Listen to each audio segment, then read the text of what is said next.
Hello, everybody. Welcome back to the Enough to Keep Going podcast, or welcome if this is your first time watching us. This is episode number 390. I'm your host, TowerMaster99, and it is Sunday, June 8th, 2025. This is part two of our Summer Games Fest um, rundown from this past week, really, since there's a couple things beforehand for this weekend. Yesterday, we had rundown a bunch of stuff from State of Unreal, Mixed Summer Showcase, State of Play, Summer Games Fest Live, which is kind of like their opening night or opening afternoon, Day of the Devs and Devolver Direct. Tonight we'll go through about 5 showcases, IO Interactive, Wholesome Direct, Future Game Show, Xbox Game Showcase, and the PC Gaming Show. Before we get to those, let me introduce my partner in crime, Game Logic. Game, how's it going? Good, man. Good. It's been a very long week. Looking forward to getting at least like an hour of Call of Duty in tonight after the show, and Nice. then rolling into the work week, tired and exhausted. Yes, as usual. I need a weekend for my weekend, as I like to say. As of late, it's been pretty busy, but I guess a good busy though, because we've had a ton of game announcements this past weekend and last few days. So let's jump into segment 1 with IO Interactive's showcase.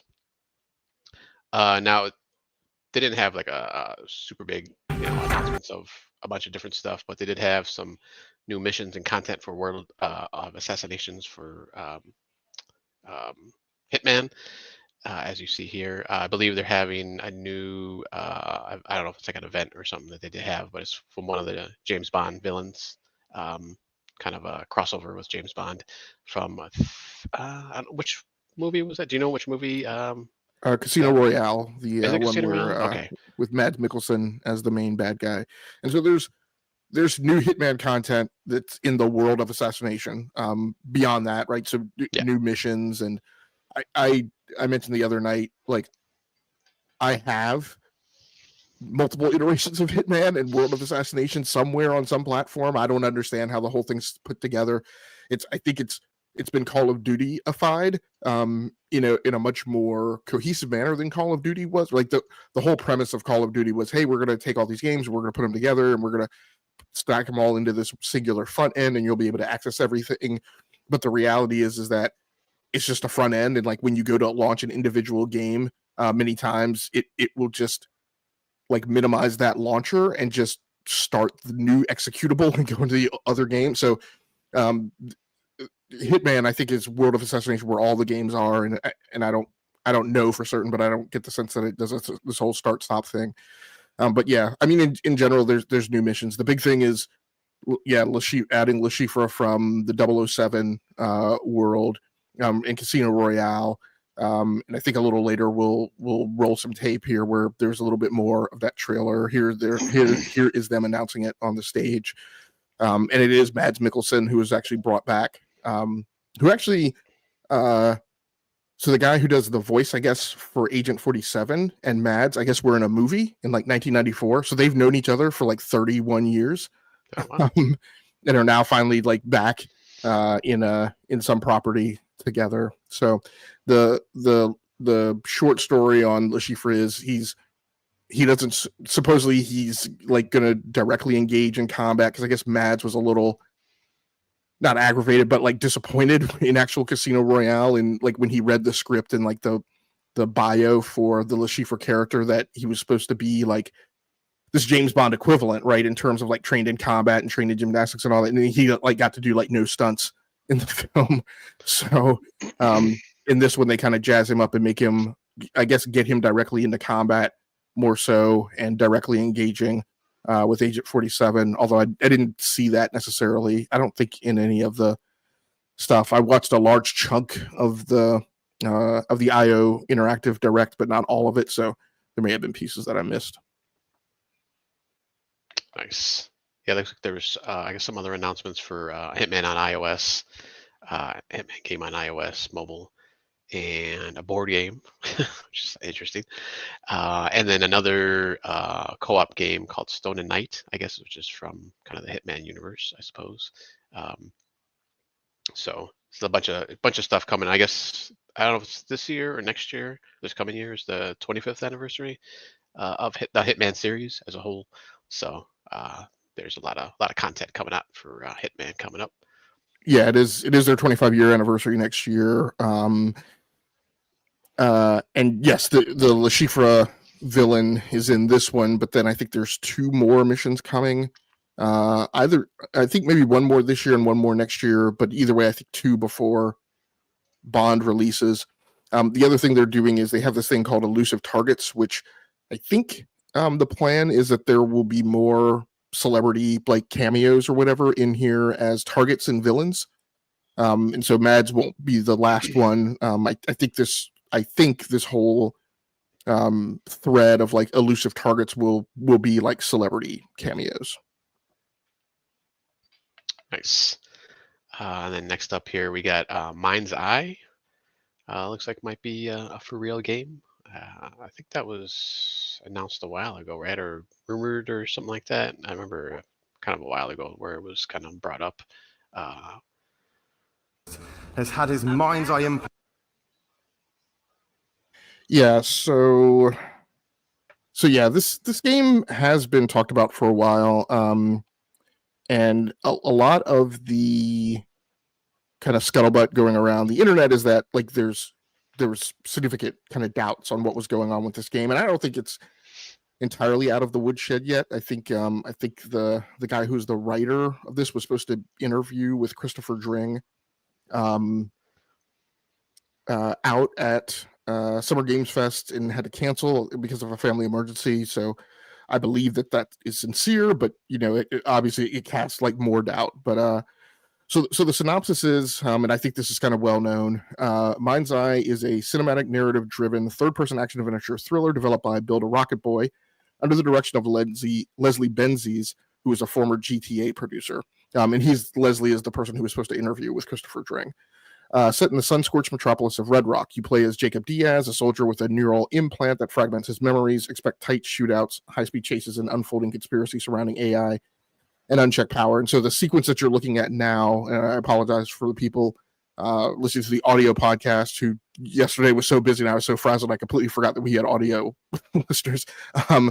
But the sequence that you're watching now, Diaz has an implant, and I think that's what the whole like MacGuffin of the Mind's Eye is, but it connects to this drone that you see flying around. And so the drone, as you progress through the game, has powers. And I think at this point in the game, I think they mentioned this is like the bottom third of the game. So I think you have the implant for a while, and then for a period of time you don't, and then I think you get it back. But you have connections to this drone. This drone can target people, can target enemies, and help, and keeps like a pip over them, right? So you know where they are.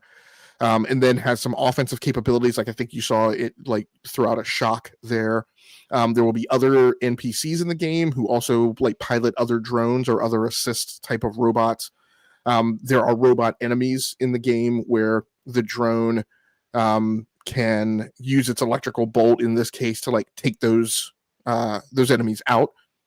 So this game first showed up at Gamescom 2022. First teased at the tail end of the Everywhere engine reveal. Then it showed up again in March 2023 with a standalone teaser trailer that was dropped online. And then it showed up here at the showcase. So development began at least around 2022, shortly after Build a Rocket Boy was founded. Studio is founded by Leslie Benzies, station located in Edinburgh. First major project is built on the Everywhere platform, which is a game creation ecosystem aiming to let players build and share custom missions. They talk about that a little bit in this segment, that they're assets that they're putting in the game, and you can see some of them in the trailer, that they will eventually deploy a toolkit, a mod kit, to people to allow them to create content utilizing those same assets. So many of the things that you see in the game you'll be able to then use on your own. And then 2024 was when IO Interactive was announced as the publisher. So like I said, they've got at least one GTA member on board. This engine that they've created, which is, like I said, a mission editing platform. has episodic design, so its anticipated structure is going to have additional DLC that will drop as a result of it or as part of it. And this, in a reminder, also this game comes out next week, or this week rather, I should say. So it comes out this Tuesday. Yeah. So it looks, I mean, this is the weird thing about this game is it looks great. Like every time I've seen it, minus some of the kind of like very GTA, I mean, like when you see the vehicular parts of it, you're like, oh, that's like the weakest part of the graphical presentation. But then again, that's GTA, right? So like the driving physics in GTA is arguably the weakest part of GTA. But I think from my perspective, this game always looks great every time it shows. It always presents well. But like there are a lot of people who feel like it's a lot of smoke and mirrors, and so I'm hoping that's not the case. IO Interactive, I mean, they're trying to become a publisher. Their CEO has come on stage and stumped for this game. Like, there's IO Interactive is staking their reputation on this, and I don't think that they would look to stub their toe right on the eve of them launching the 007 property, which is huge for them. Like, really takes them, because remember, these were guys who were, I forget who owned them before. Were they owned by Embracer before, or Devolver, or they were part of a larger corporation before they struck out on their own. I can't remember who they were owned by. But now they're out on their own and they're trying to be a publisher. So I just don't think that they would, roll the dice on something that's like a theoretical Bloober Team conspiracy, right? Like when everybody doubted that Bloober Team was actually doing the Silent Hill remake. So hopefully this is actually a thing and it actually plays as like a game and it's not just a big, huge technical mess when it comes out. But, it's no small piece of this new strategy and new existence that IO Interactive is trying to achieve. Yeah, it looks like Square Enix there with them. Oh, that's right. Yep. Yeah, because then they kind of broke off from that. I think, I guess they had just been doing Hitman at that point. So, and I guess Square wasn't interested anymore in that. Yeah, June 10th is actually coming out. So Tuesday, or supposedly. So we'll see. Yeah, it's kind of weird, I guess. Well, I mean, I guess they have a pretty good, like, the gameplay here. So, but I mean, before this, I mean, and before those announcements, the other announcements, I never really heard too much about it, like in between. So they've shown lengthy gameplay, like at the last thing that it showed up at, which I know I just read, but I don't have memorized. But like it showed driving sequences, it showed narrative sequences, it showed a bunch of like cinematic presentation and story. So, at least since. So what did I say? I said it showed March 2023 standalone teaser trailer. I thought it had showed up one other time. I thought it showed one other time, maybe earlier this year or last year, as part of somebody else's showcase. But whenever it showed up most recently, it showed up one other time between 2023 and now. It showed like a significant amount of content. So, I mean, other than not getting a build out to people for reviews, which as far as I know is where most of the suspicion has come from. At least as of their last showing, it didn't feel or seem like vaporware. Like there was enough media. What I think catches people off guard is that it does look so good and it has so many different modalities involved with it that it's hard for people to believe that some small studio is pulling this off.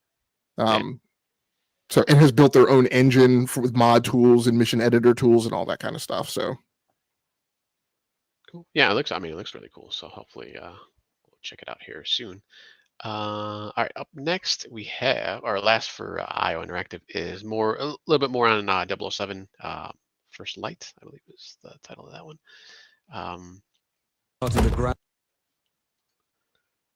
I think they kind of just showed pretty much the same trailer, right? During this as with the PlayStation State of Play. Yeah, and this is kind of this property has been a little weird too because it has shown up like everywhere. Like it has been a blast of information on 007, and they went deeper on I think the PC gaming show today.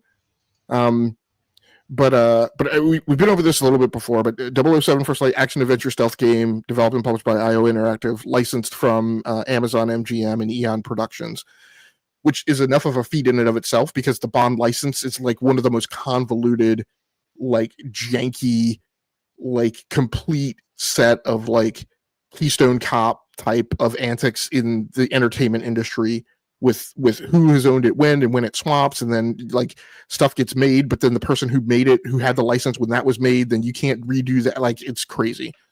But it's a James Bond origin story. Bond is 26 years old in this. Just has left his Royal Navy career. He's on a 00 trial mission, hunting down Agent 009. Uses stealth, gunplay, gadgets, vehicles, cinematic sequences. Showed up Sony State of Play, IO Interactive Showcase, which also at the Summer Game Fest show with Keeley. And then again was, like I said, at PC. And PC Gamer did like I'm pretty sure did like a lengthy thing today with like commentary from the developers and all that kind of stuff. I'm like, you guys didn't even show this during your own showcase. So it's just kind of wow, which I can understand because they're like their showcase was very if you've ever been to see like an artist like before they get big in like a bar or like a small venue concert, that's what it felt like. This was announced in November 2020 as Project 007 after Hitman 3. It ramped up after Hitman 3 2021 release, which is, I think, when it left pre-production. It's IO Interactive Copenhagen that is in Copenhagen and Malmo, and it uses the in-house Glacier engine. Since this game left pre-production, they've opened IO Brighton, Barcelona, and Istanbul. So they've opened up additional studios to support the project. And this is the first time we've seen the official branding around it as 007 First Light. In February 2025, the Bond IP oversight transitioned to Amazon. So even now, just like I mentioned, right, the craziness with the Bond license, like it's changed hands even as they've started this project. It is coming out 2026, coming out across PS5, Xbox Series XS, PC, and Switch 2, incidentally, which there were demos of the game running. Maybe not this game, not 007, but there were demos of the Hitman with the Le Chiffre missions running on the Nintendo Switch 2 at this press event, which is pretty impressive. We talk a little bit about IO Interactive just to round out. They've been around since 1998. They actually, I guess they had the Bond rights before, but lost them. Regained Bond rights through a pitch emphasizing stealth, convincing Eon and MGM for an original Bond game. And then we talked about the studios a little more. I think that's about everything that I was able to dig up around it. I think their big thing is that they're hoping for this to be a trilogy, so it will theoretically not be the last Bond game, which makes sense because they've built it inside the Glacier engine. And as we know, as they've carried Hitman, Glacier lends itself well to like a hub type architecture of encapsulated episodes, right, in extension. So, we may be living with this Bond for a very long time. So hopefully it will go well. Yep.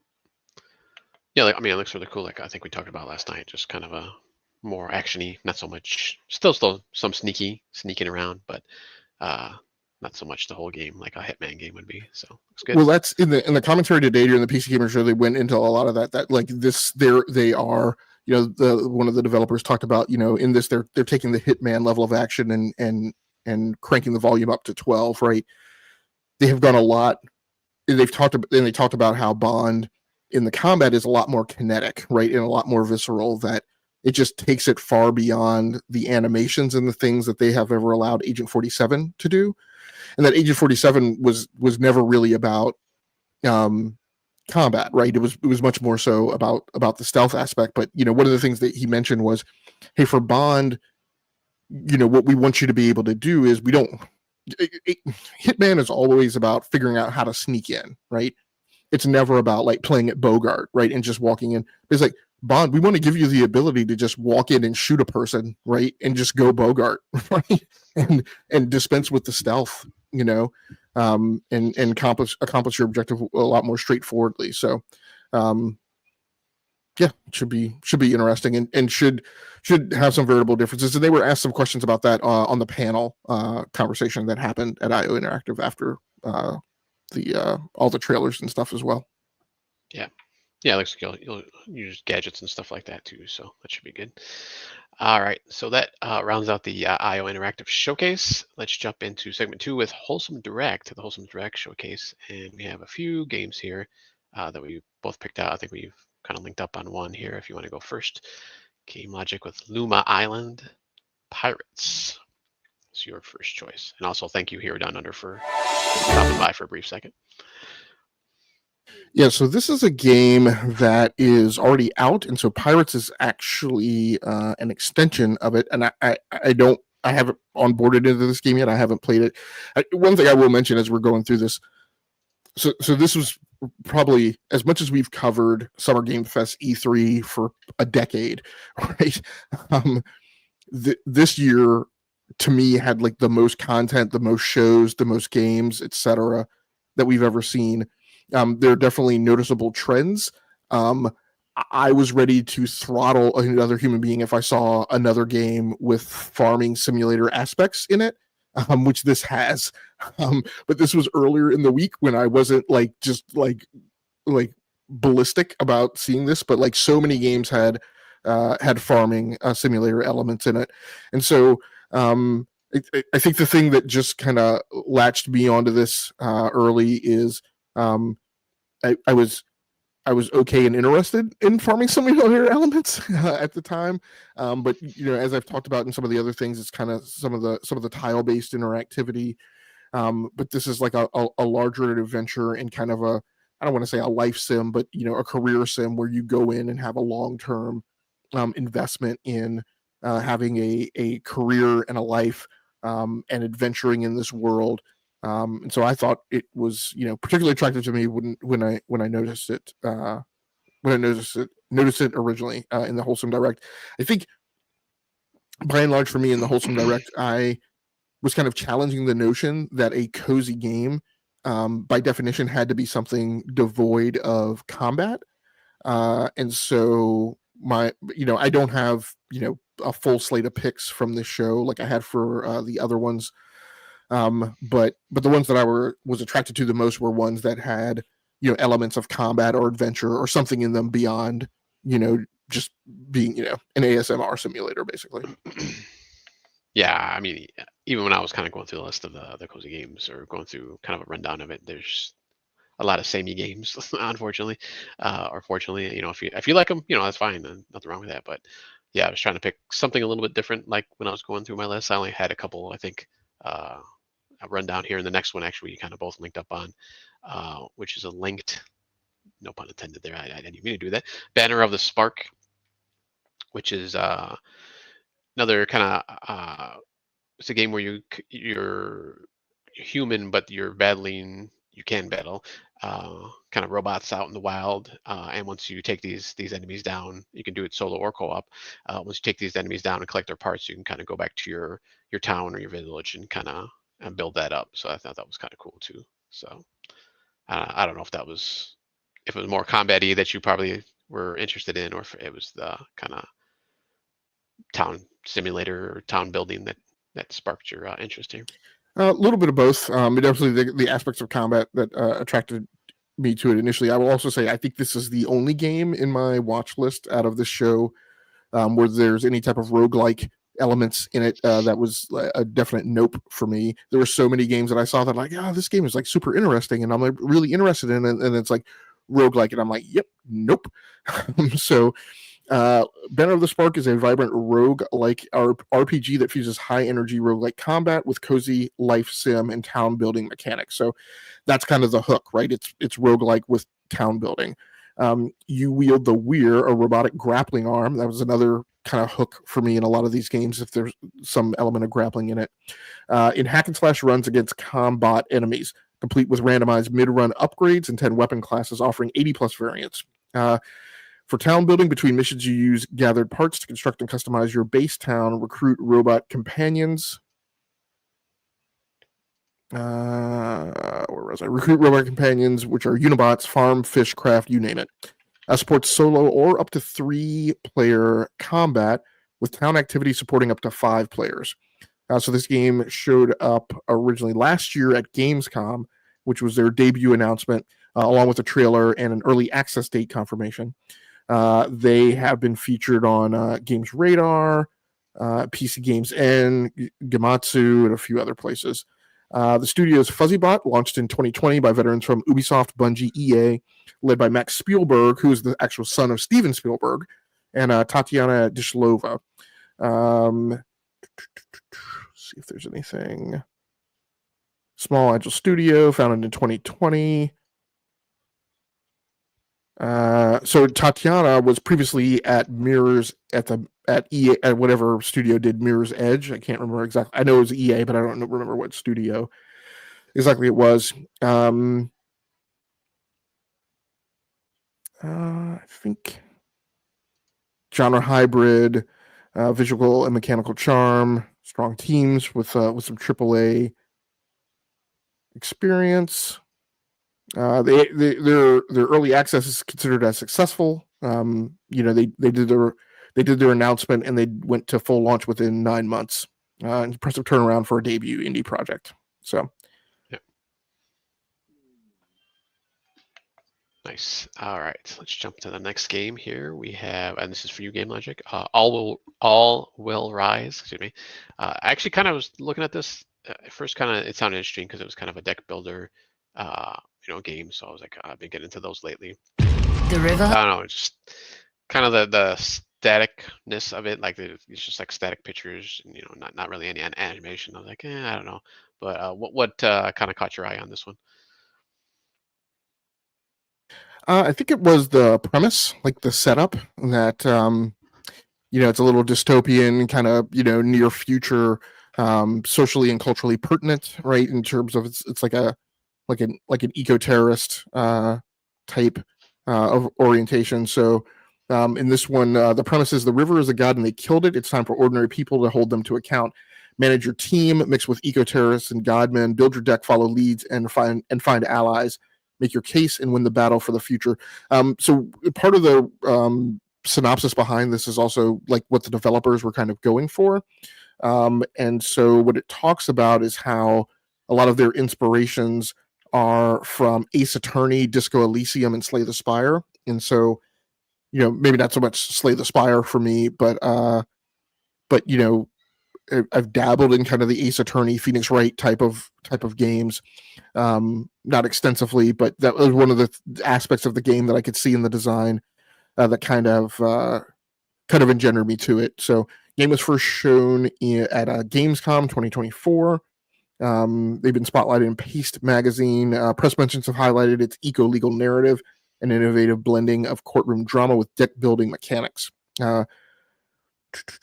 Narrative designer, it's got pretty good pedigree on the team behind it as well. It is the developer and self-publisher is Speculative Agency. Narrative designer is Meghna Jayat, who I actually don't recognize any of the games she worked on. Game design and programming is from is Hugo Bill or Bile, who worked on Ultros, which was a psychedelic, weird Metroidvania that was on at least PlayStation that I played last year and talked about on the show a few times. Their producer, Niels Manschauer, was at PlayStation at Guerrilla Studios and worked on Horizon Forbidden West. And UI and art direction is led by Marosha Arredondo, who also comes out of Guerrilla with Horizon Forbidden West. So it's pretty interesting elements mixing into the creative team. And so I think this may be one of those small projects that has a interesting hook and kind of gains some notoriety from it. Nice. All right. And then I actually did add one here right at the end, right before we started. So I did put the link up there for the video. It's called Big Hops. It's a 3D platformer and you're kind of title character is a frog, so we're using his tongue basically a lot in the game. So kind of swinging around the game, and there's a part here I think actually it's coming up right now, yeah, where he's kind of throwing ink splotches or something, and he kind of use that to get to different areas. But basically going through this world, actually trying to get back home. And I guess evidently there's some raccoon who's befriended you, and it'll offer you a ride, but you got to find these parts around this world to, I guess, build a ship to get out of this area you're in. So just like I think I mentioned that yesterday too. I was kind of haven't really done a lot of platformers lately, so it look kind of cool. I do like the swinging mechanic. That looks kind of cool too. A little bit of parkour here and there in here too. So just kind of a cute little game to jump into, cleanse my palate as I like to do every so often with my cozy games. This is one that I noticed also. I didn't wound up putting it on my list, but it also has costuming and skin elements in it, right? For people who are hooked by that kind of stuff. Yes, that's this guy. I like to do the customization of my character, especially at the third person. So you'll see your character jumping around the world. But yeah, that was my last pick. Yeah, there was a ton of games in that Wholesome Direct, like a ton of games. So I was just trying to grab a few of them that I could, because I knew kind of the back end would be kind of heavy here with future games, PC and Xbox. So, but yeah, there's a lot of good games, good looking games out there. All right, so let's jump into segment 3 of the Future Games Show. And Kim Logic, you have the first one once again. Chrysal, Theater of Idols is the first title we're going to bring up here.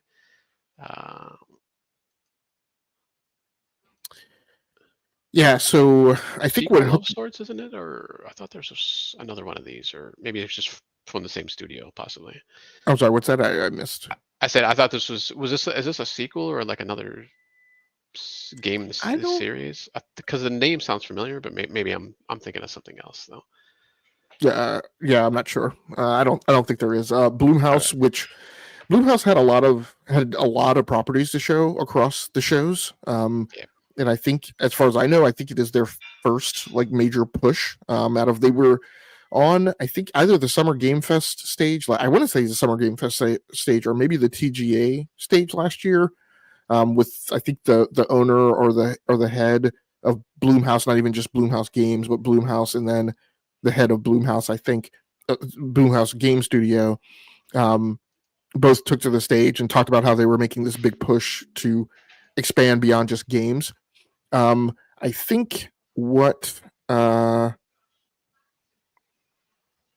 really attracted me, to this game is this notion of the use of blood as power ups, as ammunition. You have to replenish it periodically.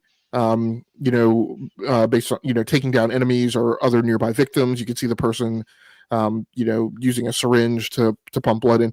So it has a little bit of the kind of Bioshock kind of element, right? In terms of using, bioweapons, or things integrated into your body. It also continues this theme of that I mentioned yesterday of like strong religious themes throughout like so many of the games.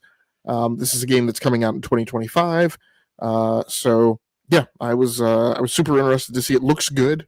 Graphically, like I said, so many of the games that I saw were of good graphic fidelity during the show, but in particular, and this one kind of showed it.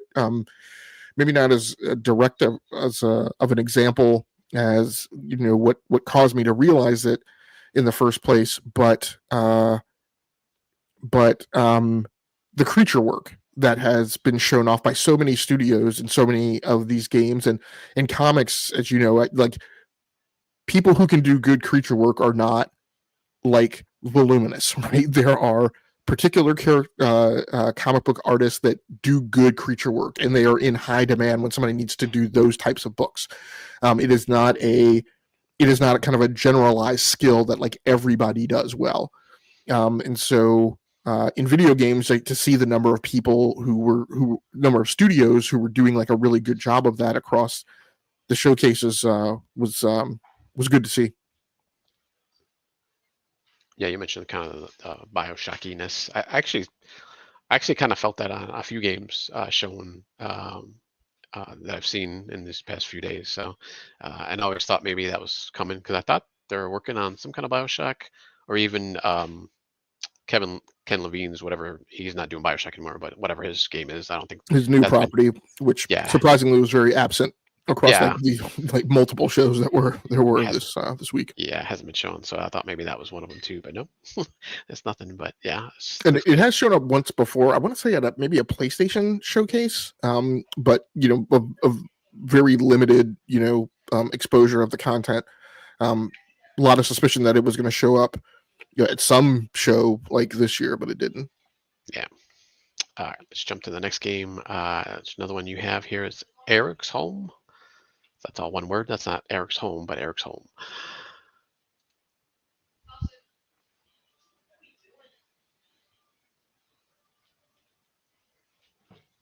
Yeah, so we'll let the trailer run here while I grab some of it. So yeah, this is a game that has we've seen it at pretty sure at the Future Game Show before, and the first time around it kind of showed like the backdrop, which is a little steampunkish, but maybe we didn't get a full and we kind of understood the story, but we didn't get a full exposure to kind of what the gameplay was going to be like. So this is a narrative-driven isometric stealth puzzle adventure. That's another strong theme throughout the shows, is a lot of stealth.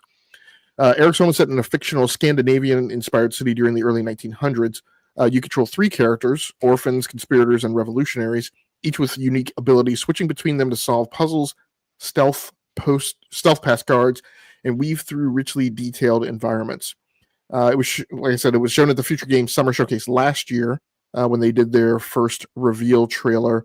It was shown again at Gamescom, and showed up at the PC Gaming Show as well in December, and then again this year. It's done by a studio called River End Games, which is a small studio in Gothenburg, Sweden, formed by about 15 to 19 AAA industry veterans who have worked on Battlefield, Mirror's Edge, Little Nightmares, and Unravel. Anders Heidenberg is their co-founder and creative director, who worked on Battlefield 2. The publishing partner is Nordcurrent Labs, who is out of Lithuania, who acquired the studio in 2023. Tech and Art setup. This is being done in UE5 with a MetaHuman-powered in-engine cinematic cutscenes, and has some baked lumen lighting in it. So, despite these kind of not open source, but like well spread tools, the team is pulling off what I think is pretty high production quality. You mentioned stealth components in it, small team, visuals look pretty good. So yeah, I think this has always interested me from the story perspective, just in kind of if you hear the story and kind of watch the trailer, right, and really read into it and see some of the stuff that they showed last year, it's really about a small, like, disempowered, less privileged class, kind of effectively thwarting, right, some of the efforts, right, by higher classes to kind of take advantage of them. But it also has some story elements behind, like who's doing what and who's working for who. So I thought it was pretty interesting, and I've always been attractive and interested in it since it showed up last year. Nice. Yeah, it seems to be kind of a lot of these kind of isometric kind of. I guess this one's kind of sneaky, but you can, there's other ones that are kind of heavy on fighting and stuff like that, but kind of more than I think usual that I've noticed, or maybe just that I've noticed because I usually don't play them all too much. But yeah, looks pretty good. All right, let's jump into the next one. That is, for me, my first one is The Expanse: Osiris Reborn. And this is from the books and TV show, The Expanse. I've never read the books, but I did watch the Amazon TV show, and very excellent TV show. Kind of, I guess, more grounded in reality with some of the spaceships and stuff that they did on that show. But just like a really intriguing story. This one is a third person action RPG set in that universe. You are well, you'll be able to create your own character, but the kind of basic premises, you are a character on the asteroid Eros. And you kind of get like um, flung into this kind of story, conspiracy, and all this other drama in in the Expanse universe, where you kind of have, I guess, one of the most powerful ships in this world or in this universe. So looks really cool. Looks really good. When I first saw this, I was thinking this was Defiance, and I kind of got my sci-fi shows kind of crossed up. But then I was like, oh wait, man, that expands, because as I looked into it a little bit more, I was like, oh yeah, this is this should be pretty cool. This is being done by Owlcat Games, which I've never heard of before, but published and developed by them. So just kind of looking back at uh, their their games. They've done some kind of Warhammer, I think more like card games and stuff like that, and Pathfinder, which I think I've seen before, but I'm not too sure what those are also. But looks like it's a pretty good, at least be a pretty good 3D action game. So I'm definitely excited for this one, and I love the TV series. The TV series is excellent, so definitely highly recommend if you've never watched it. Yeah, this is on my watch list with an asterisk. And this and one other game for the Future Game Show both got asterisks where they either showed no gameplay or showed like really limited gameplay. And I think this is one that showed like a real, like in this whole cinematic trailer, which is super cool, right? And shows some really neat gadget perspectives, like so some of you can see a lot of the combat is low G, and so they are pulling off moves in the absence of full gravity. You can see them release a grenade which travels in the air, right, at kind of slow speed, and then has thruster jets on it to turn 90 degrees, right, and go. The lady walking on the ceiling. So this is the small bit of gameplay that they show, which is really just environmental, right? Not really combat. I guess maybe they show no. It's that's the tiny bit of combat that they show. So Yeah. I was I was like, I'm really super wowed by the cinematics, right? But I was like, I don't know if I should get full head over heels on this until I see a little bit more of the in-game stuff. But looks absolutely, I'm with you. Looks very cool. Yeah, definitely looks good. All right, so my next one here is Popucom, was actually is a game that's just came out on June 1st. Another 3D kind of action platformer. You can actually do this co-op though, I think with 4 other people, I believe, and going around this world, out around this planet. You kind of use color switching, and then the other thing that was it's kind of another kind of mixing genres together besides the platforming, is you can do like match 3 shooting. So at one point they kind of show where you're kind of lining up stuff like in a match 3 game. So it's kind of weird that they're doing that within like a 3D platforming game too. So I thought it was kind of cool. Just trying to go around, trying to activate these artifact powers to power yourself up, and just kind of keep leveling yourself, I guess, for this world. But it looks really colorful. That's another thing I think I've seen a lot of. Like there's a lot of kind of gloomy games, but also a lot of colorful games that we've seen in this. Yeah, there's the little matching right there. Um, Colorful games that also you've seen. So definitely, I'm gonna have to check this out soon, because it's obviously it's already out. So I have no excuses. So and then the next one, excuse me, and the next one is called Reach. It's actually a VR game and a second VR game, I think, of this past weekend. The first one was Deadpool, which Deadpool is, I think you were asking about it yesterday. It is exclusive to Quest 3. I did see. So or the Quest family of headsets. So this is kind of a parkour 3D, obviously a 3D, kind of almost once again Mirror's Edge, where you're kind of just running around doing parkour, and uh, look more parkour heavy than actual combat, but there is combat in it actually too. But I'm like, you can see here how they're like grabbing stuff and it looks super fluid, but when you're actually in a VR game and trying to do like grabs and stuff, like it's usually not that fluid. But this looks like it could potentially be pretty good.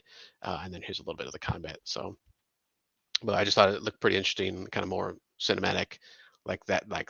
I don't. There's no way it's going to look like that in the game. But you never know. I guess if you have high-end PC too, it should be smooth as butter. But looks really cool though. It looks really just awesome.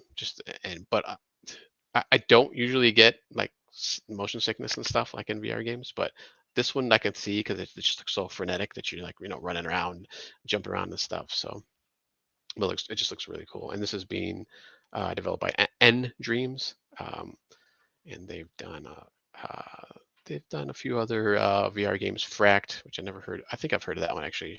Shooty Fruity, which looks like just a shooty version of um, what's the kind of that fruit slicing game? I forgot what it's called now.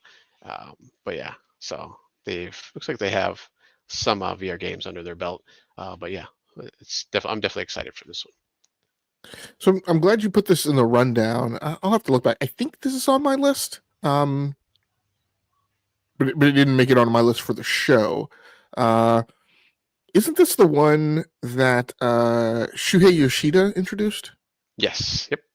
Okay, so and it evokes a lot of past experiences in Mirror's Edge. So yeah, I'm super excited by this one. It's not clear what VR platforms it's coming to. It's Future Game Show, so I assume that it's a Steam VR game. Yeah, it's multiple. It's PSVR 2, Steam VR, and MetaQuest. So all three. Or well, yeah. Okay, well that's awesome. Yeah, this is there were two games that caught my eye that have kind of got me riled up once again for VR, which I felt just overall as a vector of gaming and this whole notion that it would be part of the future of gaming has not delivered on that promise yet, but definitely has me super interested, right? So yeah.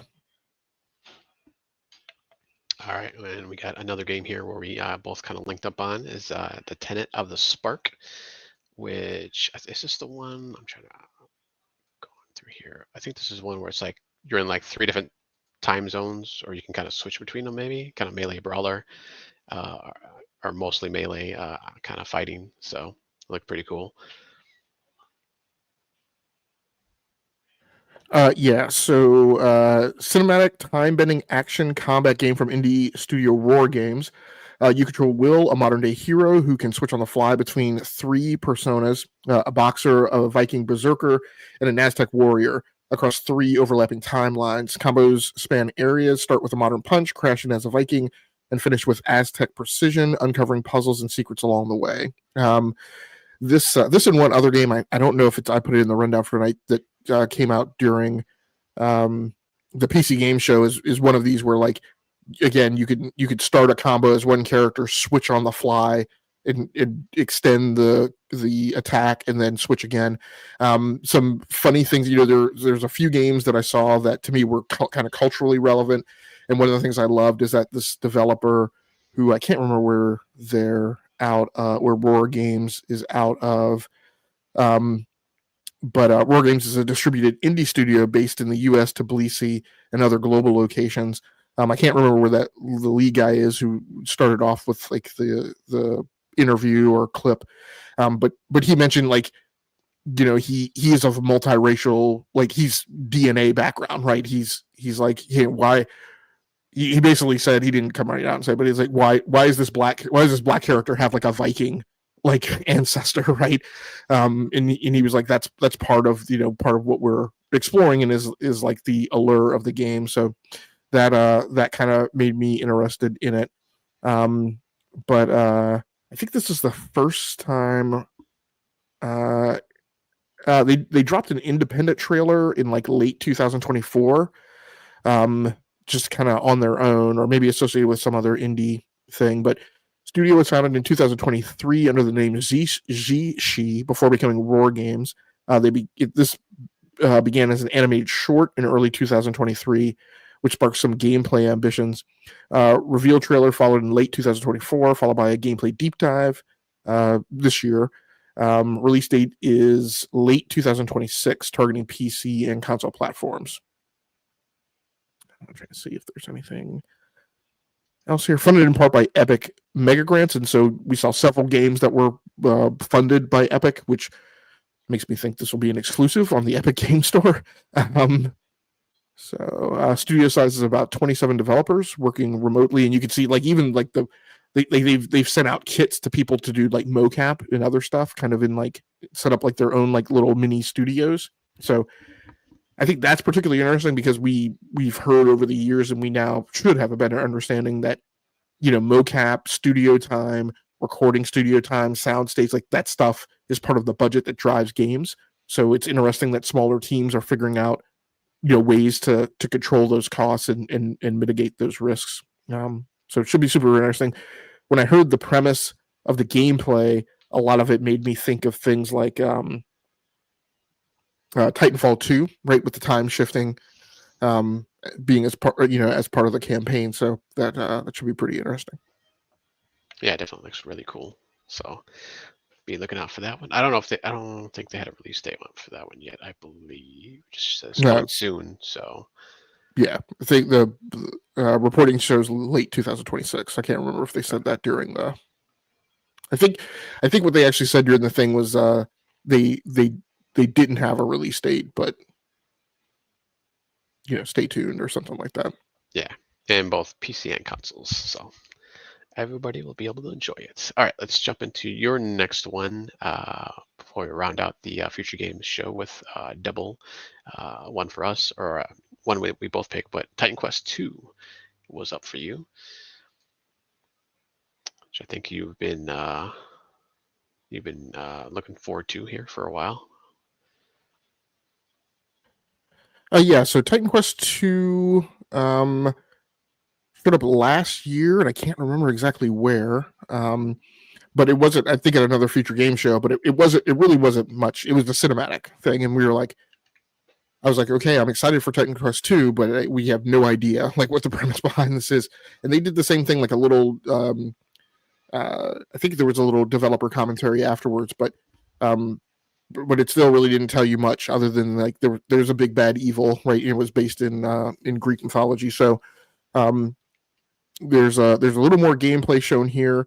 It's kind of interesting, like when you see the HUD, if we get to that point in the clip, it is literally the Diablo HUD. Now there's very little air between the two designs. I'm like, which is fine.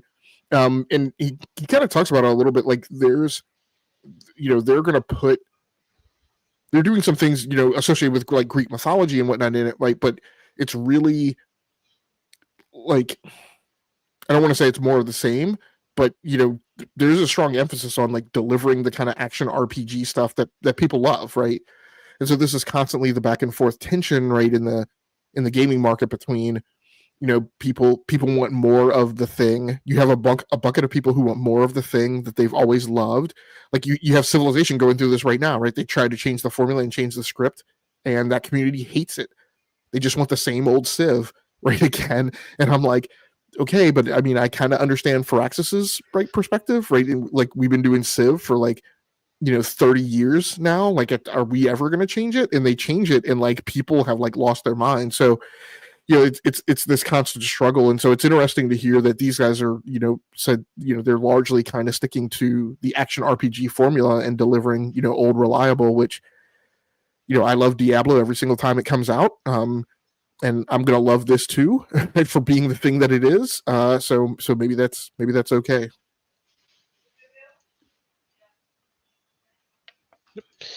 I had on mute there. Yeah, this was one I never really realized Titan Quest was like a Diablo-like or that kind of genre.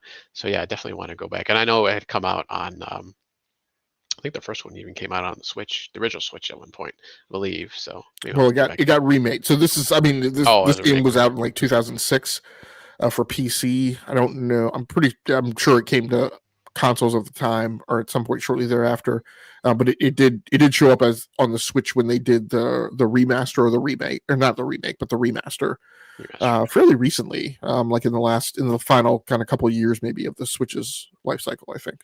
Nice. Yeah, I'll definitely have to check it out because I was interested in the Greek and kind of mythology stuff. So very cool. All right, so last one here for the Future Game Show is one we both had is WTF, Rafu Tactical Force, which was an interesting one. Kind of they call it a tactical movement shooter. So it's PvP, although it does say it's co-op too. So I'm assuming you could play on teams. Obviously, I didn't say how big, but you basically you're going against each other to kind of build up your base So every time you win, you get some more XP and currency and stuff, so you can upgrade your base and unlock more perks and rare waifus that you can actually bring back into combat with. So looks pretty crazy, actually. Some of that it's kind of weird because some of the trailers they show like a third person or like isometric style, but I think that's more of just them showing what's happening like within this arena that you're fighting in. But I think it's mostly just first person, as far as I can tell. Yeah, I believe so. And so, I mean, I picked up on at this point during the shows. I mean, and as the shows have gone on, like, and first of all, probably impressions with these shows are very oriented around how much you saw of what type of content, right? It kind of came by your windshield, and I watched all of them kind of in sequence. And so at this point, like, there hadn't been a ton of first person shooters really shown, but this one seems pretty interesting, right? As far as being a multiplayer, PvP type of thing. What's questionable right now is like I don't understand like how many different types of operatives they plan on having in the game. They only showed 3 during this trailer, and it looked like they were mixes of like on the same team and then on opposite teams. So I'm like, well, it's not going to be really helpful if the opposing team has the exact same 3 characters with the same skins. So I don't know if they're going to be team colors or what. But and it's interesting that they're playing on like the waifu anime, and kind of sociological cultural stuff. But I thought it was cool as kind of seems like a hero shooter, right, in terms of each of them having their own individual weapons and abilities and stuff. I do like the notion that it's a movement shooter as well. So it'd be interesting to see how this comes out. Not coming to consoles, as far as I could tell. The screen that just came by said only coming to Steam, but hard to tell. But yeah, from a combat and game mechanics perspective, I was very interested. 3v3 anime shooter, so should be interesting.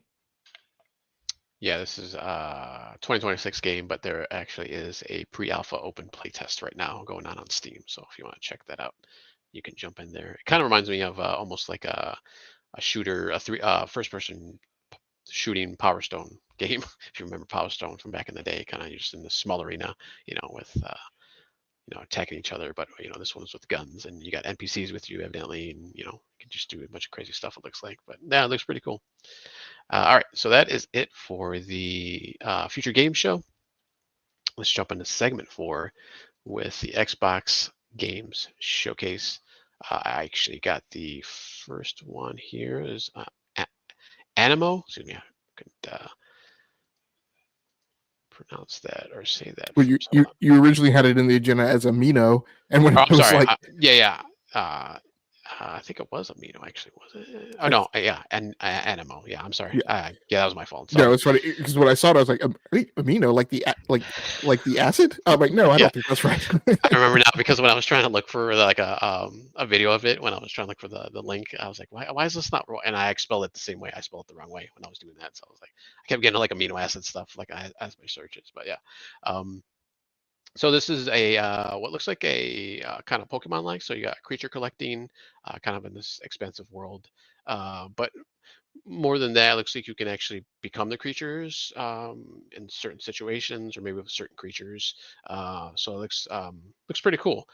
First, I thought when the trailer first started, I thought it was a Pal World, maybe like DLC or something, because a lot of the creatures kind of look like from Pal World at the beginning, but then as they kind of branched off, I was like, oh yeah, there's something different. But yeah, looks pretty cool. Very a little bit of an anime style to it too, but I'm definitely digging this game. So it looks pretty cool that we'll get another creature collector. So very nice. Let's jump into. Sorry, I had to jump around here. Into your first game for the Xbox Showcase is Aphelion. I don't know. I think that's how you say it. Yeah, I think so too. And obviously the Xbox Showcase was fairly recent, so it was hard to pull together, like do a lot of digging for stuff. But the first one that hooked me on this was just the cinematic presentation from the trailer. But this is one where it appears that like you've either escaped Earth, or you're some type of space traveler, and you've escaped somewhere, and you're trying to, you're maybe searching for like, planets for like a new home or something. It mentions here that the person was trying to save mankind. The thing that I thought was super interesting is what we just saw go across the screen, which is that this is by Don't Nod, who I believe got their start as like the Life is Strange studio, or is what they're most known for. And so I know that they've talked, they I believe sold some of that IP to let another studio take it on, and so it's super interesting to see elements from those games. Just in terms of the cinematic presentation, like when she was just walking and kind of looked up and saw, I've seen, scenes like that in previous Don't Nod games, but then for now it to be like this, like high energy, like survival, game of fluidity and traversal, does not look combat oriented, so it still looks like it's very much going to be trying to survive this trek across the planet. But yeah, looked super interesting to me from the reveal trailer. And it was also kind of appealing. Like, obviously I like my combat, but it's nice to have some games mixed in there from that explore some other areas as well. And apparently there's some type of monster or big bad here. As you see, I guess this character that I can't tell if she lost him before she landed on the planet, or maybe he landed on the planet separate from her. But yeah, super interesting. This just interesting to see kind of what Don't Nod does. Now that they're branching out. Yeah, I'm actually glad you put this one on there, because I had this on my kind of short list when I was going through the showcase, and yeah, it definitely looks very interesting. More of maybe the non-combat parts of like the Tomb Raider trilogies, kind of that exploration, and you just kind of traverse the world and trying to get from place to place, and it doesn't look like, as far as we know so far, like you said, like there's going to be any combat, but yeah, it looks really good. Definitely excited for that. All right, so the next one we both had is Beasts of Reincarnation, which is published by Fictions, but developer is Game Freak of the Pokemon fame. So they do, they're not. There's probably a lot of people that might not know this. They're not owned by Nintendo. They're kind of their separate company. They partner with Nintendo, obviously, with Pokemon heavily, but they do make their own games every once in a while. And I think most of their other games have been kind of smaller titles, or not, I shouldn't even say smaller, but kind of more like 2D-ish, cartoony titles. This one though is you're in a post-apocalyptic Japan. You kind of humanity's last hope. You and your dog, a companion there. Yeah, it looks really cool. Action RPG, maybe Souls-like-ish. I don't know. They mostly show kind of the bigger. It does have parry mechanics in it. Yeah. Okay, yeah, they kind of just showed a lot of the bigger enemies, but obviously there's smaller ones too. But yeah, it looks really cool. Look, something obviously completely different from what they usually do. So it'll be interesting to see how this goes. Yeah, first announced in 2023 under the code name Project Bloom. And in fact, this is their. I know you said that they've done other games, but this is, I mean, the research I pulled says that this is actually their first major foray away from Pokemon.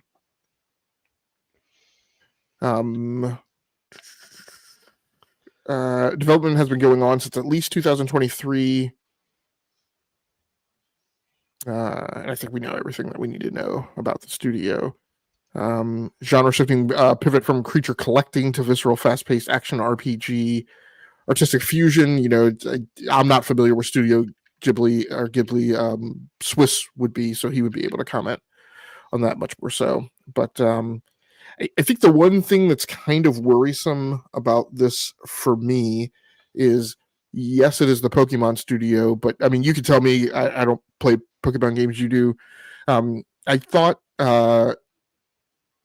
their last iteration on the Nintendo Switch arrived with performance problems. So, making it this for platforms that have more muscle to them may make that a non-issue, but it is one item of concern.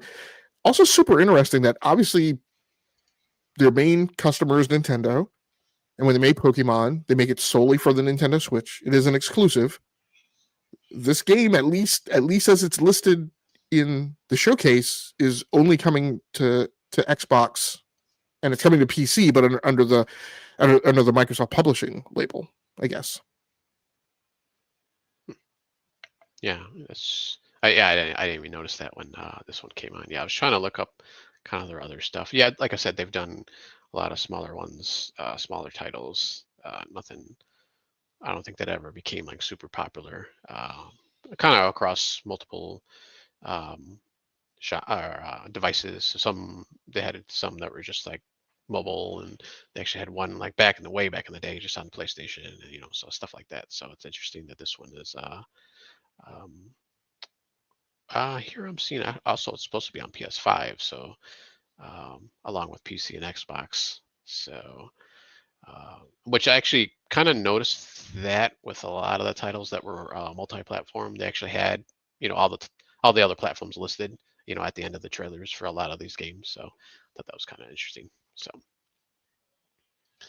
all right, so let's jump into my next one, the Blood of the Dawn Walker, which is, hold on a second, I had to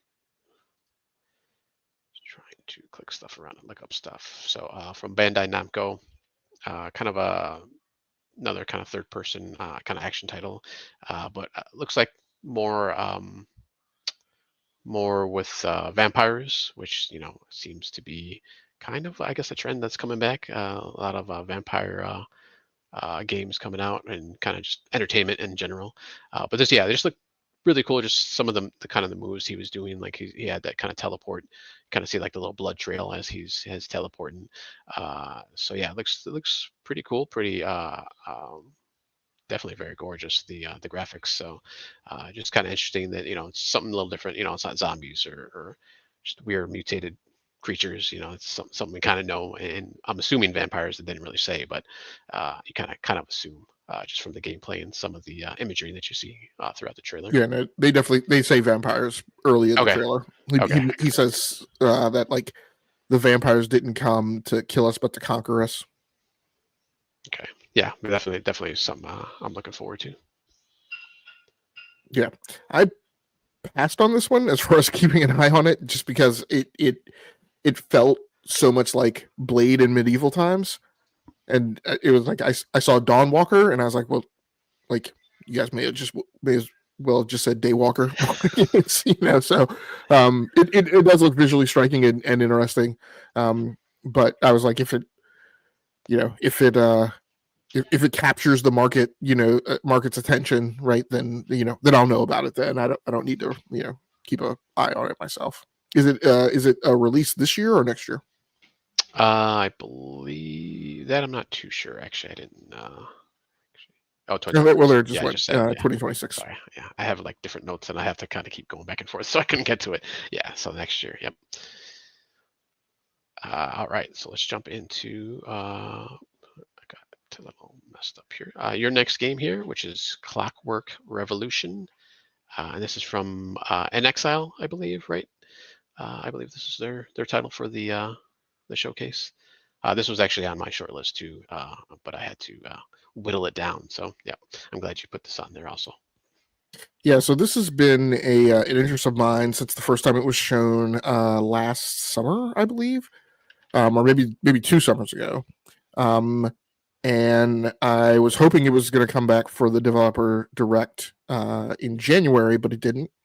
I've been super interested in it because part of the team are guys who made kind of one of my sweetheart games that I was a big fan of way back in the day, Arcanum of Magic Obscura, which was this little RPG on PC that probably a lot of people don't know about. But it did show up at this year at this showcase. a ton of fleshing out of like the story and a lot of the like the NPCs and characters in it. First-person steampunk action RPG set in the industrial metropolis of Avalon. You play as Morgan Vanette, a customizable rebel equipped with a time-bending artifact known as the Chrono. Podcast. You said no to the sleepover, right? Um, What if it was just Nate though? Like Hey Cal, you're Because you're I not gotta muted. work tomorrow. Cal, you're not muted. Like, why can't we just sleep in my room? Hold on, I got it. Sorry about that. I had Yeah, no problem. Okay, Clockwork Revolution. First-person steampunk action RPG set in the industrial metropolis of Avalon. You play as Morgan Vanette, customizable rebel equipped with a time-bending artifact known as the Chronometer. Use it to travel into the past and reshape history with butterfly effects visibly transforming the present from mechanical districts to NPCs influenced by your choices. So yeah, it showed up at the Xbox Showcase in 2023, and then shows up again this year. Is being done by In Exile, who worked on Wasteland. It says that they worked on Arcanum. I didn't think that they were the studio, so I don't know if they've been renamed. I thought it was just people in the studio came from there. yeah. Okay. Were you saying something, Tal? Sorry. No, sorry, I was talking with somebody off camera. Okay. So apparently they're working with a partner known as Shapeshifter Games. Chad Moore and Jason Anderson, who are the director and designer. Those are the guys who worked on Arcanum. They have also worked on Fallout as well. So yeah, should be pretty neat. And is targeted for release in 2026. Nice. All right. Yeah, they kind of show. I don't know if you can. I'm assuming you can customize that your main character. They kind of showed them like in different iterations, but I don't know if that was like just part of the. Yeah, it mentioned in the synopsis that I dug out that the character is customizable. Okay. Now I don't know if that's from a like from facial hair and like if it's got a character creator, but at least I think it has some aspects of costuming and skinning in the game for you to let some level of tailoring. Okay. Yeah, because they showed that one spot where it's like, the character's changing until it lands on whatever the one they show here first. So I didn't know if that was just like for the for the show or for the game itself. But yeah, that's cool.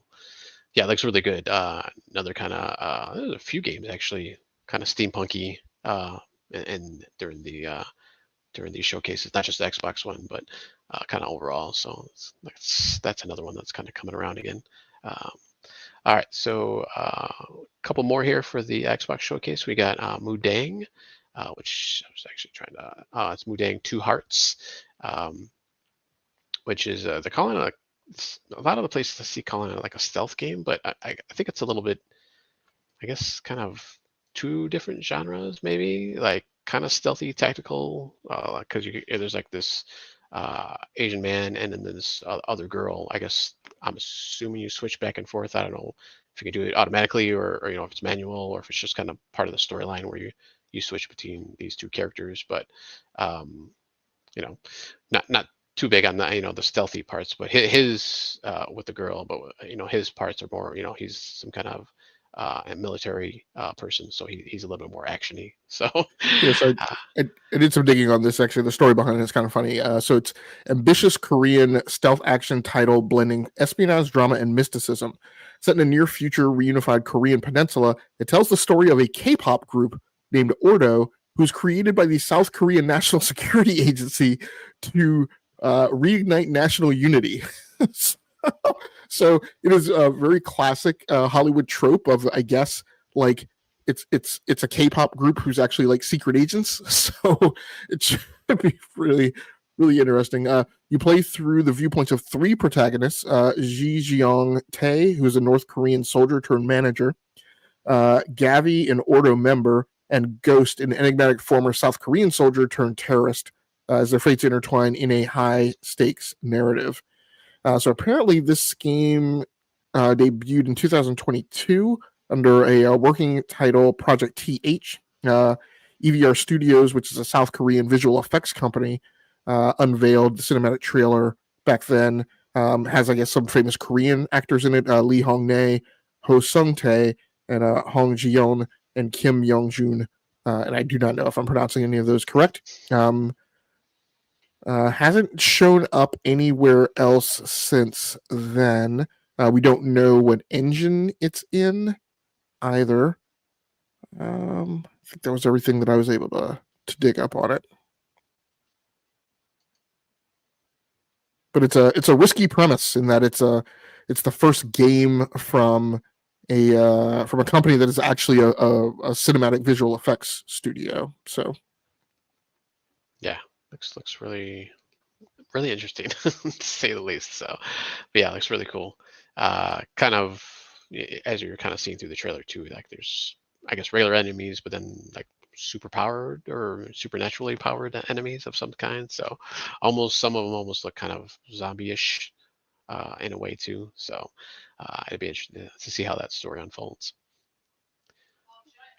All right, so last one here is not a game, but a piece of hardware. So we finally got the reveal of the much rumored Xbox mobile device, which is actually coming from the ROG Ally. It's going to be the Xbox. Hold on a second here. Sorry. The Xbox Ally X, and then just the Xbox Ally. So kind of a couple different spec, kind of lower end, and then the kind of higher end machines here. The X has AMD Ryzen AI Z2 Extreme chip in it. GPU cores are 16, and then it has a terabyte of hard drive. And then we have the CPU cores are 8, 16 threads, and the RAM is 24 gigs of RAM, and then the battery's an 80-watt battery.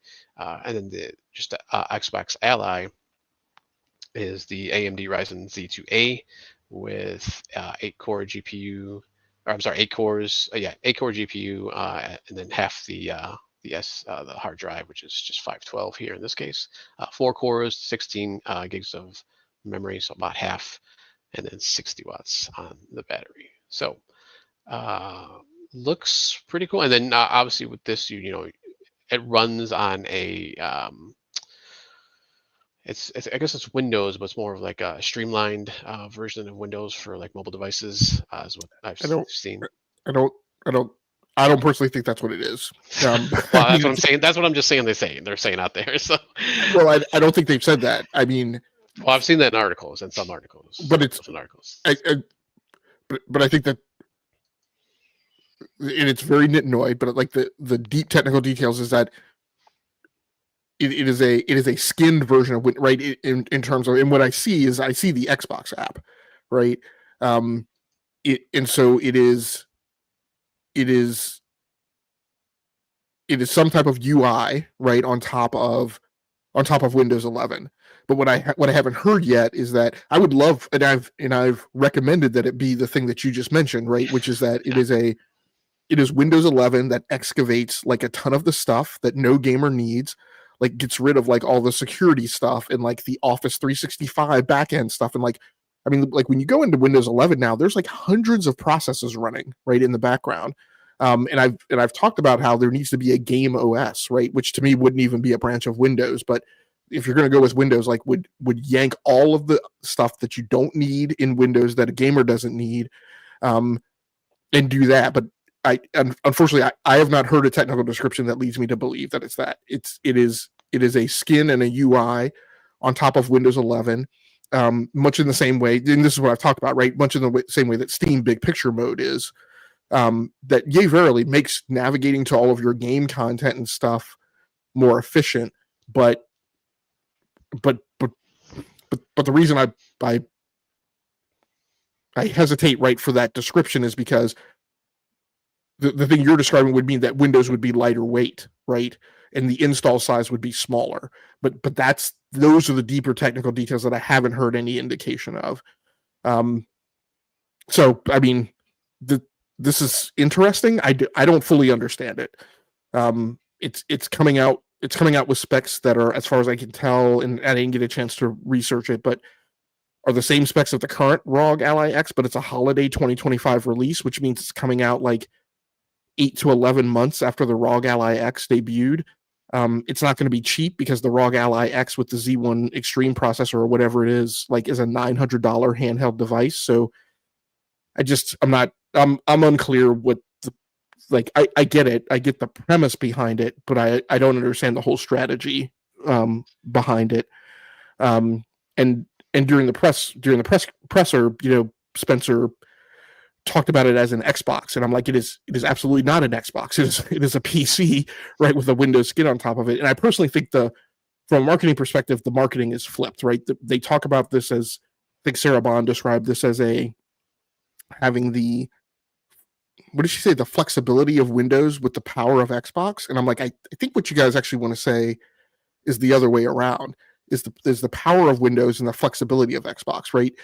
Like you're trying to bring, all of the processing power that Windows allows you to a handheld device, and then allow like the more efficient navigation of games and integration of games that are available via the Xbox skin. But that's my small, nit. But what's complicated to me is the verbiage of Phil Spencer talking about, like, this is the Xbox in your pocket. And I'm like, that would be true if you guys were virtualizing some component of this so that a person would have access to their legacy Xbox library. But as far as I can tell, that's not what you're going to have. So I don't know. I don't know. What would have been more interesting to me would have been this device with a Qualcomm chipset or a NVIDIA MediaTek chipset or something else that was like Windows on ARM, so that you would get like the vast battery power from it, right? Or something with a new AMD or Intel chipset, but the notion that this thing is yet another iteration of the ROG Ally, which I've talked about, right, in terms of like, great Scott, we have 12 SKUs of this device now, right? And there are people who like it, but I don't know that it's the best thing on the market. You've got SteamOS showing up on the Legion Go. I don't know, whatever. So it's neat that it's out, but I just don't know about it. We'll have to see how it turns out, I guess. Yeah, definitely. Yeah, and they didn't give a firm release date, but they kind of alluded to it being coming out this summer, or I'm sorry, this fall or winter, so the end of the year. Just some other. Sorry, go ahead. Yeah, well, and I'm confident because of their hardware announcement that they made last year, but I'm confident that it'll be, October-ish, November-ish. Like, it'll be the same window of delivery as their refreshed Xbox devices, from last fall. Their consoles, yeah. And just a little bit more specs here. 1080p display with 120 hertz refresh rate. VRR support through FreeSync Premium. So don't know if this is the exact same display as just the normal ROG Ally X, but we'll see how it goes.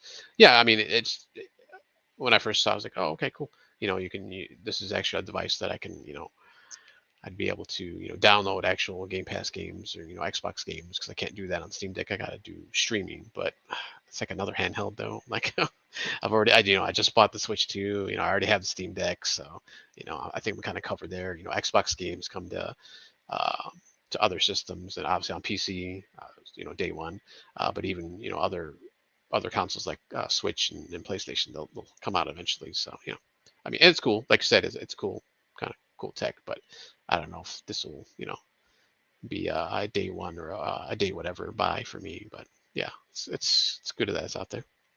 Well, and the interesting thing is, like, you have to believe by that point in the timeline, new handheld PCs are going to be coming out with better specs. So I don't know. It'll be interesting. All right, so that ends the Xbox showcase. I had a ton of games on this one, but most of them, I think I actually needed to cover because you had a few of them too, so it's kind of nice. Let's jump into PC Gaming Show, and unfortunately, I did not get to watch this one or even see any reviews or write-ups on this one, so this will kind of be a game logic heavy show here, but I can hopefully try to bounce off anything that I might see myself. So first up is Generation Exile. Yeah, with that being the case, I will do the best I can. It'll be a little bit of a fumble rooski. So, This game had my interest because I was kind of looking for something kind of 4X-ish, right? But the reason it actually hooked me at the end was because it branched out beyond kind of the city building, town building, infrastructure management type of game, and started exposing like this notion like of a character driven mystery and narrative. So I think that'll be interesting to see exactly how that folds out. So Generation Exile is a turn-based city builder and narrative sim set aboard a Generation ship carrying humanity's last survivors.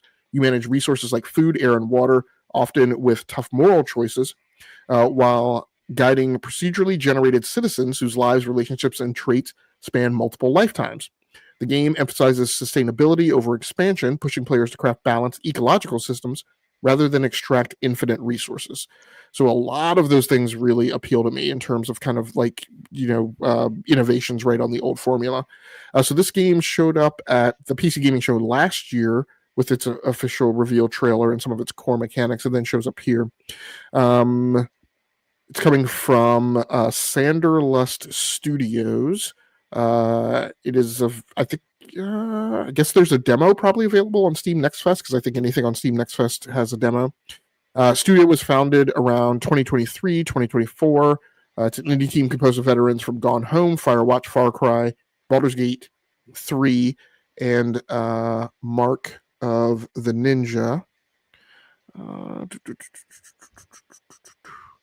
This is their first property. Stuff it blends in is ethical strategy, emergent narrative, has a strong creative pedigree, as I mentioned from the people before. Demo reactions, early reviews praised its surprising narrative choices and meaningful story in a strategy wrapper. So we've seen a couple of these games that are kind of genre blenders, and so that should be interesting. Generation Exile is thoughtfully crafted fusion of city builder strategy and human-centric narrative, with its ethical emphasis in generational storytelling, backed by a skilled indie team. And so, things that we've seen like this before. We had the All Will Rise earlier. In the show that we talked about tonight, right, with the ecocentric story for a deck builder. I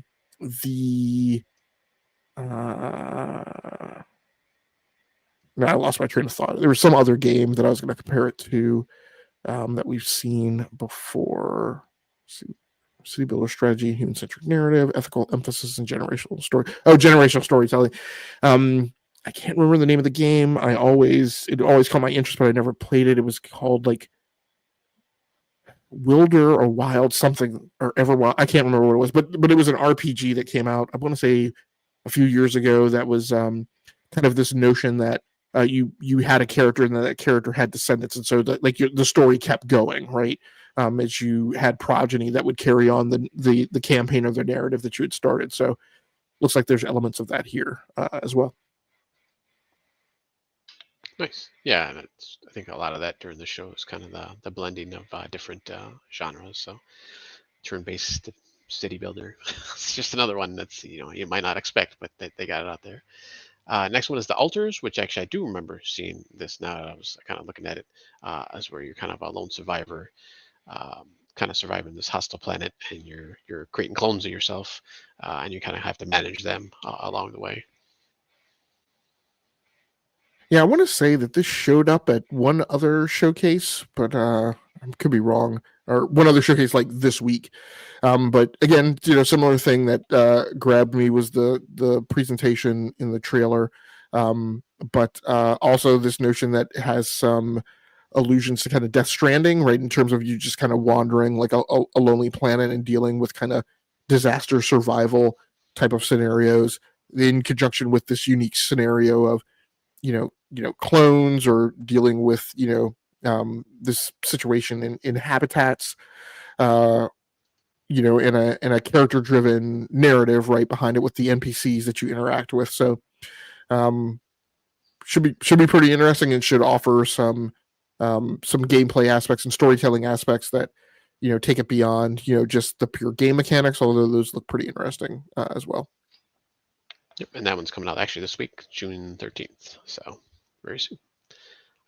And actually, this one is on Game Pass, actually, because I remember seeing the Game Pass previews for this coming year or coming month. So yeah, that's on there.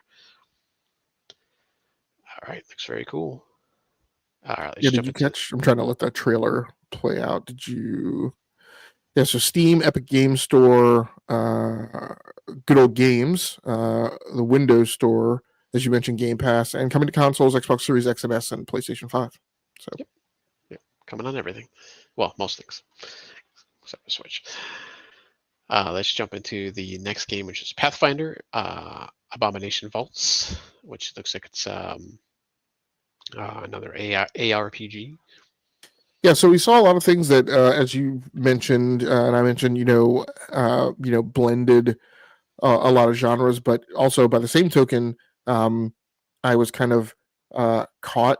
Things that caught my interest were also things that like Titanfall 2 that were just like, hey, this feels like home, right? This feels like the other stuff that I've played. So here we have Pathfinder, which is I'm not a pen and paper RPG expert. Like I had my time in the space, but I exited it well before full adulthood.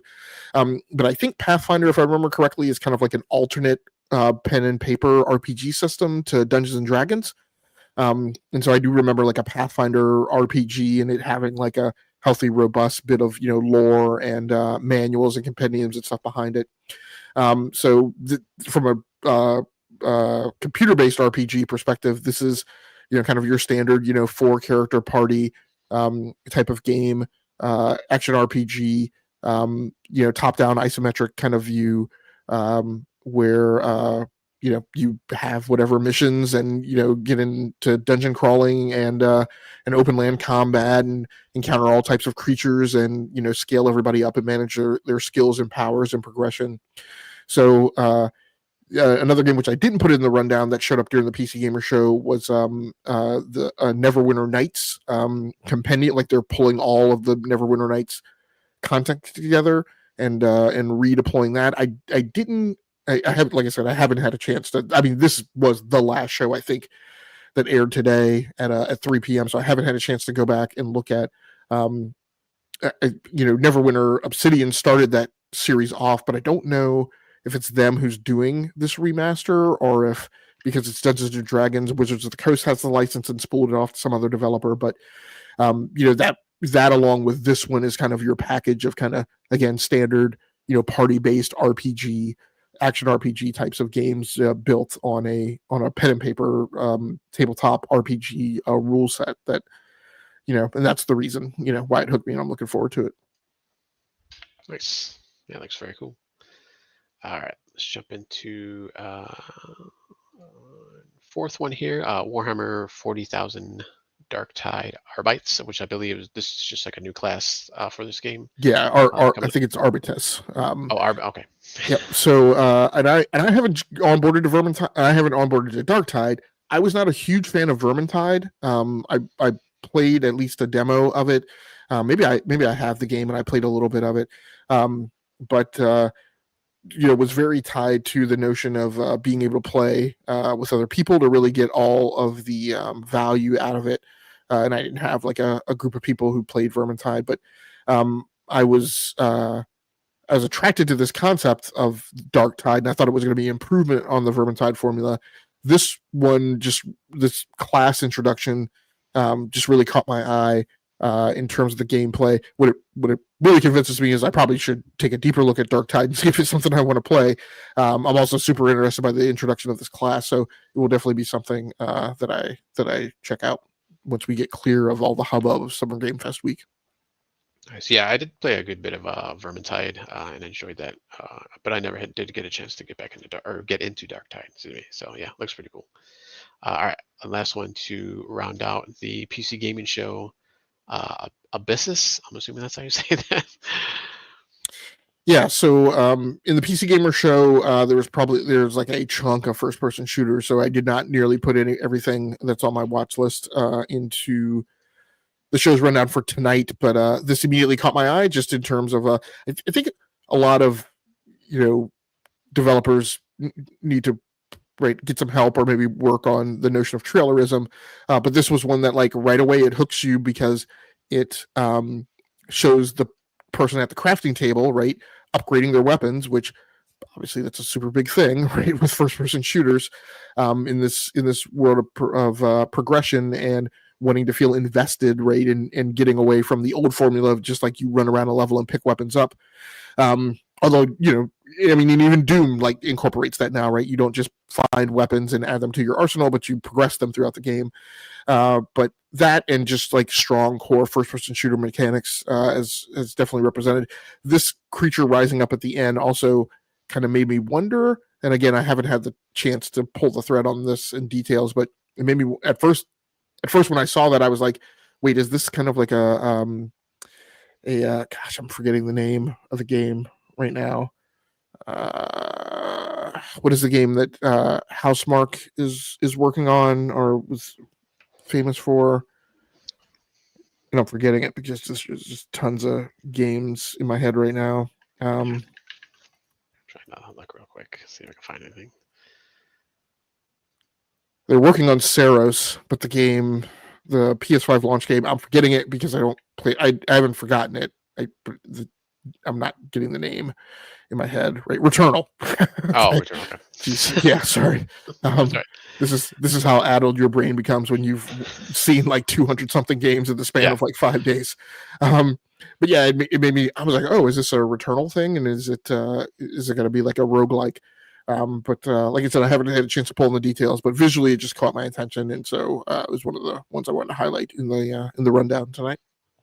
Yeah, nice. And it looks like it's co-op, so you can play either single player or with your friend. So looks pretty. Yeah, that one looks pretty good. I'll have to go back and look at the PC gaming showcase just because I unfortunately didn't get to watch any of it, or even like I said, check out any rundown. So.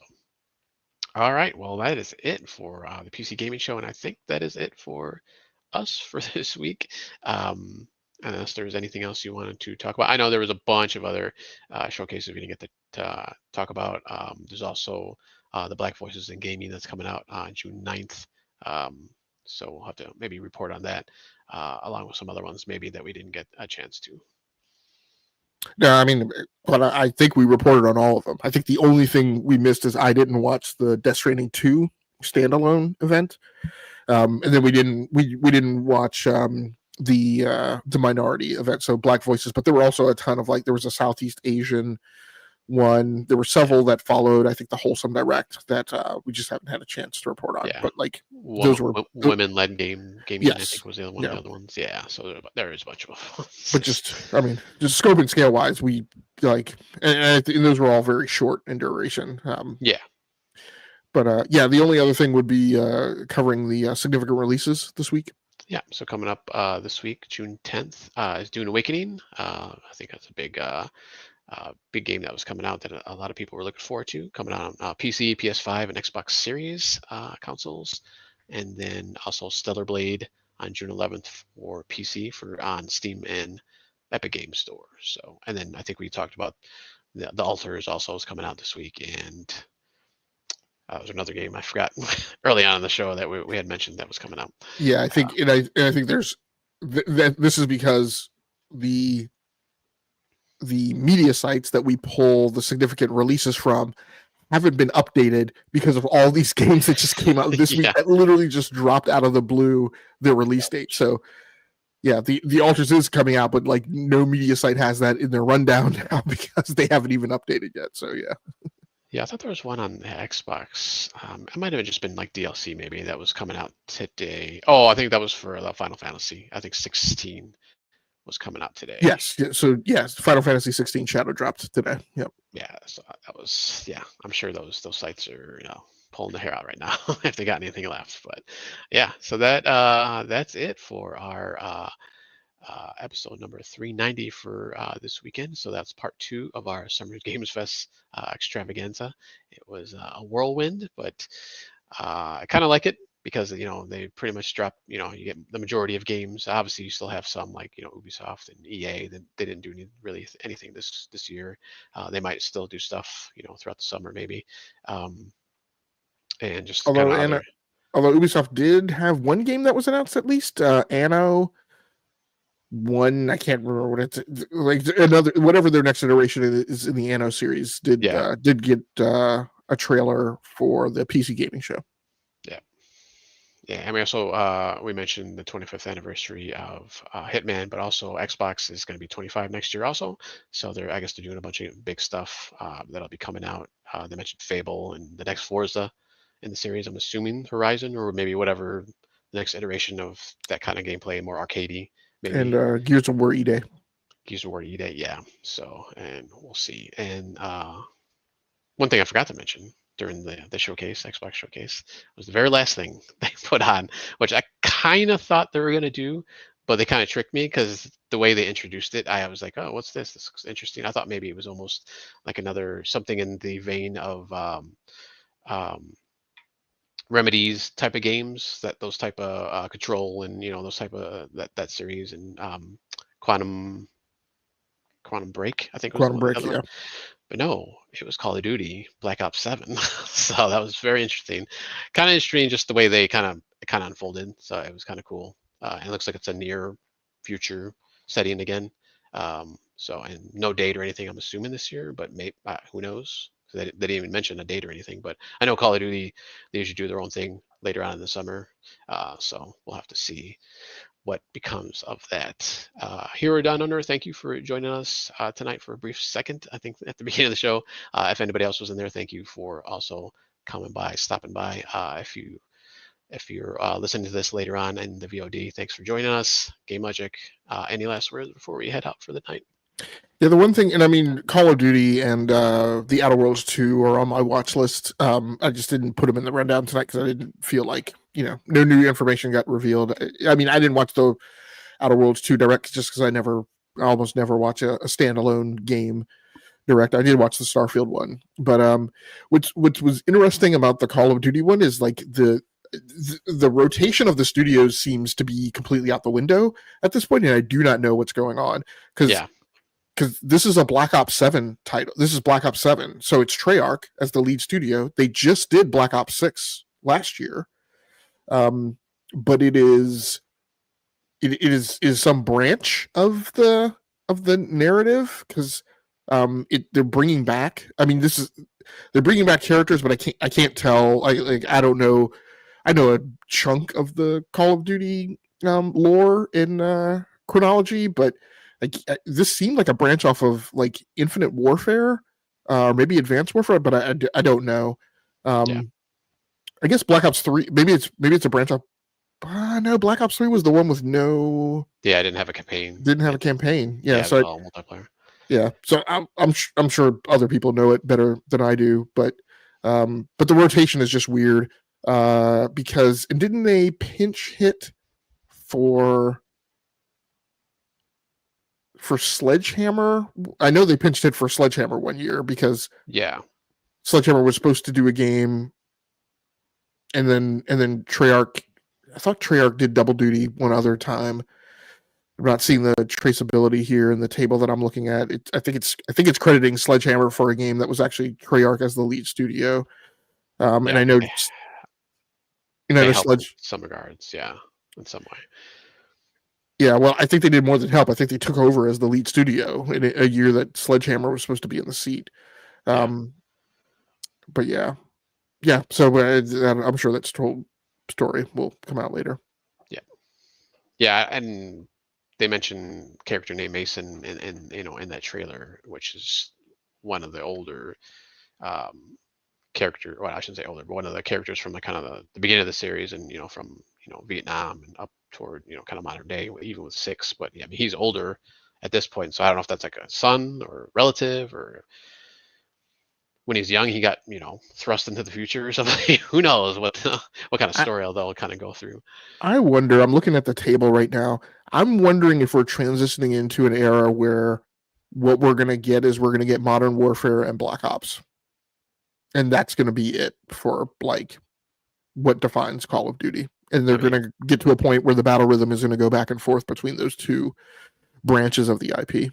Yeah, it could be. Yeah, just weird that it's like back to back like that, though. So, but it is. We'll see. Like I said, usually they have something later on in the summer, so I'm sure they'll have a big shindig on just Call of Duty stuff. So, and that was, well, I guess other than Tony Hawk. That was the only other kind of Activision game they showed, I believe. The Tony Hawk 3-4 remaster. Nothing coming from Activision, I guess, other than Call of Duty and Tony Hawk this year. So for now, at least. But thank you, Gimlet, for joining me tonight and last night. It's been a whirlwind of a couple days here, but we got through it. Next week, episode 391. Hopefully, DB will be back. He was still under the weather tonight, but he is primary host. But the both of us should be there to back him up. So, once again, thank you everybody who joined us or is listening in the future. Thank you, Game Logic. Please take care of yourselves out there. There's plenty of games you can play, even just now or in the future. So we'll see you next time.